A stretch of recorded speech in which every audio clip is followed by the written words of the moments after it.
ഇപ്പൊ ഈ കാലം പറഞ്ഞ കഥ എന്ന് പറയുന്നത് ഒരു മോനമ്മ ബന്ധം ആണല്ലോ. അപ്പൊ ഈ അടുത്ത് ഒരു വീഡിയോ കണ്ടിട്ടുണ്ടോന്ന് അറിയില്ല, ഇറങ്ങിയായിരുന്നു ഒരു കുട്ടീനെ ഉപദ്രവിക്കുന്ന ഒരു വീഡിയോ.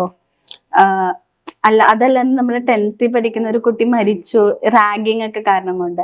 അപ്പൊ ഒരു അമ്മ എന്ന നിലയിൽ ഇങ്ങനത്തെ ഒരു, ഇപ്പൊ മക്കളെ വളർത്തുമ്പോൾ ഒരു ടെൻഷൻ ഉണ്ടാവില്ല. അപ്പൊ കഥാപാത്രമാണെങ്കിലും അല്ലെങ്കിൽ റിയൽ ലൈഫിലാണെങ്കിലും ആ ഒരു ടെൻഷൻ ഒന്നും ഉണ്ടാവാറുണ്ട് ഇത്തരത്തിലുള്ള ന്യൂസ് ഒക്കെ. നമ്മള് വീട്ടില് കുട്ടികളെ വളർത്തുന്നത് നമ്മള് സ്നേഹം അവർക്ക് കൊടുത്തുകൊണ്ട് വളരെ സിൻസിയർ ആയിട്ടാണ് നിൽക്കുന്നത്.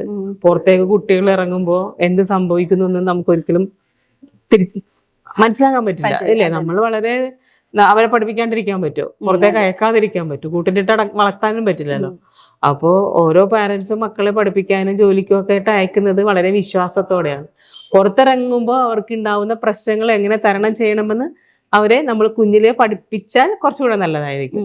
കാരണം പെട്ടെന്ന് ഇപ്പൊ പറഞ്ഞ റാഗിങ് അതൊക്കെ നമുക്ക് ഒന്നും ചെയ്യാൻ പറ്റുമോ ഇല്ലെന്ന് അത് ഭയങ്കര എനിക്കറിയാൻ മേലാത്തൊരു കാര്യം. കാരണം വെച്ചാല് അങ്ങനെ ഒരു സിറ്റുവേഷൻ വരുമ്പോ എന്ത് ചെയ്യുന്ന അറിയാതെ കൊച്ചു പകച്ചു പോവുമല്ലോ, അല്ലെ? അപ്പൊ അത് ഭയങ്കര സങ്കടകരമായ കാര്യം തന്നെയാണ്. അതിനെയൊക്കെ എനിക്ക് പറയാനുള്ളത് അങ്ങനെയുള്ള സംഭവങ്ങളൊക്കെ നിർത്തണം എന്നുള്ളതാണ്, അല്ലെ? എന്തിനാണ് അങ്ങനെ ഒരു ആവശ്യം, എന്തിനാണ്?